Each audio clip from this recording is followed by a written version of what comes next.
ವ್ಯಕ್ತಿ ಮೇಲೆ ಪುಂಡರಿಂದ ಮಾರಣಾಂತಿಕ ಹಲ್ಲೆ ಘಟನೆ ರಾಯಚೂರು ಜಿಲ್ಲೆಯ ಸಿಂಧನೂರು ತಾಲೂಕಿನ ಚಿಕ್ಕ ಬೆರ್ಗಿ ಗ್ರಾಮದಲ್ಲಿ ನಡೆದಿದೆ. ಮನೆಯಿಂದ ಹೊರಗೆ ಎಳೆದುಕೊಂಡು ರಸ್ತೆಯ ಮೇಲೆ ತಂದು ಮನ ಇಚ್ಛೆ ಬಂದಂತೆ ಒಡೆದು ದರ್ಪ ತೋರಿದ ಪುಂಡರು ವ್ಯಕ್ತಿಯನ್ನ ಕಂಬಕ್ಕೆ ಕಟ್ಟಿ ಒಡೆಯಲು ಪ್ರಯತ್ನ.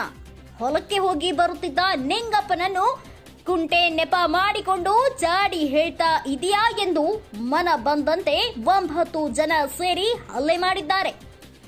ಕಂಡಲ್ಲಿ ಹೊಡೆಯುವುದು, ಕೊಲೆ ಮಾಡುತ್ತೇನೆ ಎಂದು ಬೆದರಿಕೆ ಹಾಕುತ್ತಿರುವುದರಿಂದ ನಮಗೆ ತುಂಬಾ ಭಯದ ವಾತಾವರಣ ಶುರುವಾಗಿದೆ. ಏಕಾಏಕಿ ಮನೆಗೆ ನುಗ್ಗಿ ಎಳೆದುಕೊಂಡು ಬಂದು ಹೊಡೆದಿದ್ದಲ್ಲದೆ ಕಂಬಕ್ಕೆ ಕಟ್ಟಿ ಸಾಯಿಸಲು ಪ್ರಯತ್ನ ಪಟ್ಟ ಅವರ ವಿರುದ್ಧ ಕ್ರಮ ಜರುಗಿಸಬೇಕು. ಹಲ್ಲೆಗೆ ಒಳಗಾದ ನಮ್ಮ ಕುಟುಂಬಕ್ಕೆ ಸೂಕ್ತ ಕಾನೂನು ಭದ್ರತೆ ನೀಡಬೇಕು ಎಂದು ಹಲ್ಲೆಗೆ ಒಳಗಾದ ನಾಗಮ್ಮ ದೂರು ದಾಖಲಿಸಿದ್ದಾಳೆ. ತುರ್ವಿಹಾಳ ಪೊಲೀಸ್ ಠಾಣೆಯಲ್ಲಿ ದೂರು ದಾಖಲಾಗಿದ್ದು ಕೂಡಲೇ ಕ್ರಮ ಕೈಗೊಳ್ಳುವುದಾಗಿ ಪಿಎಸ್ಐ ಹುಸೇನಪ್ಪ ತಿಳಿಸಿದ್ದಾರೆ.